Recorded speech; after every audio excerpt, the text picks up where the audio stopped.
Aí galera, essa é uma dica muito top, ó. Joguei a isca fora do lago, deixei ela cair na água. Agora eu só vim trabalhando a isca, fazendo os pinducos, deixando a isca encostar no fundo. Trabalhando, bem lento, bem devagar.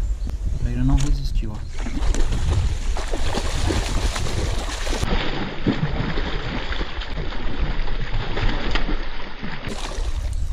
Mais uma trairona no grubezinho. De 2 caudas no jiguezinho, ó. Montagem simples, mas matando a pau aí hoje. Olha lá. Vou medir ela agora, dando aí seus 52 centímetros. Vai pra vida.